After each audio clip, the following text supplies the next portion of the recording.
आज हम अंतर्राष्ट्रीय राजनीति और मिडल ईस्ट के इतिहास से जुड़ी एक बहुत ही बड़ी और ऐतिहासिक खबर पर चर्चा करने जा रहे हैं, जिसने पूरी दुनिया का ध्यान अपनी ओर खींचा है। आज से ठीक 23 साल पहले यानी साल 2003 में सद्दाम हुसैन की सत्ता को उखाड़ फेंकने के लिए इराक की धरती पर कदम रखने वाली अमेरिकी सेना अब हमेशा के लिए वहां से बोरिया बिस्तर समेटने जा रही है। अमेरिका ने यह तय कर लिया है कि आगामी 30 सितंबर तक वो इराक से अपने सभी आखिरी सैनिकों को भी पूरी तरह वापस बुला लेगा।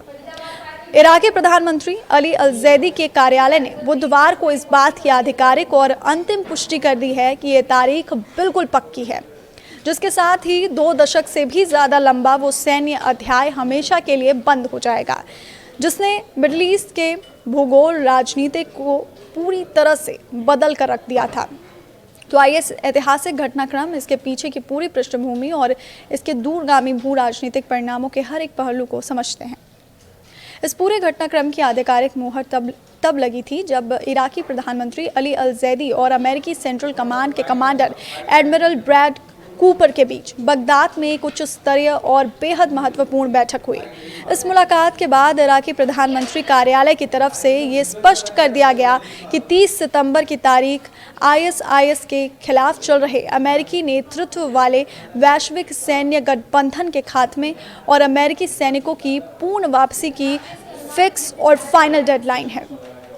प्रधानमंत्री अली अल-जैदी ने इस ऐतिहासिक मौके को इराक की संप्रभुता और स्वतंत्रता के साथ जोड़ते हुए बेहद कड़े शब्दों में कहा कि 1 अक्टूबर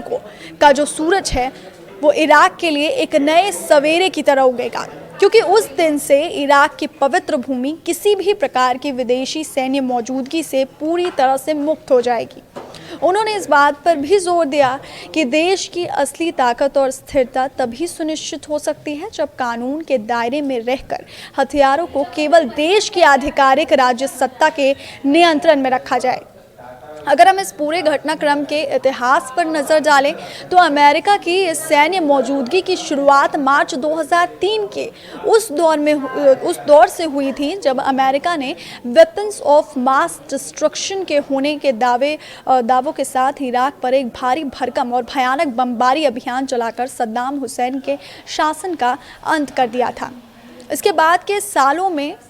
हालात और बदल गए जब 2014 में इस्लामिक स्टेट ने इराक के बड़े हिस्से पर कब्जा कर लिया, जिसके बाद इराकी सरकार के औपचारिक अनुरोध पर अमेरिकी सैनिक एक बार फिर इंटरवीन करने के लिए मजबूर हो गए। हालांकि पिछले कुछ सालों में आतंकवाद के खिलाफ मिली बड़ी सफलताओं के बाद साल 2024 में ही वाशिंगटन और बगदाद के बीच इस बात पर आम सहमति बन गई थी कि अब इस सैन्य मिशन को चरणबद्ध तरीके से समेट दिया जाना चाहिए। इसके तहत पिछले साल अमेरिकी सेना ने देश के अधिकांश हिस्सों से अपने बेस खाली कर दिए थे और अपने सैनिकों को मुख्य रूप से उत्तर में स्थित अर्ध-स्वायत्त कुर्दिस्तान क्षेत्र के ठिकानों पर समेट लिया था।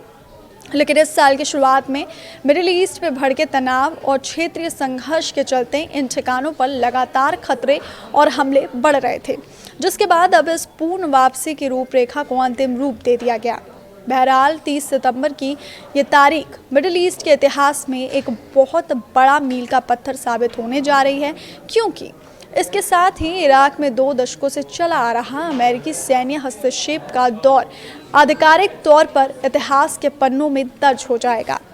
आने वाले समय में जब इराकी सुरक्षा बल और वहां की स्थानीय सरकार खुद को अपने देश की सुरक्षा की कमान पूरी तरह संभालेगी, तो ये देखना बेहद दिलचस्प होगा कि ये नया दौर क्षेत्रीय शांति और स्थिरता के लिहाज से कितना कारगर साबित होता है।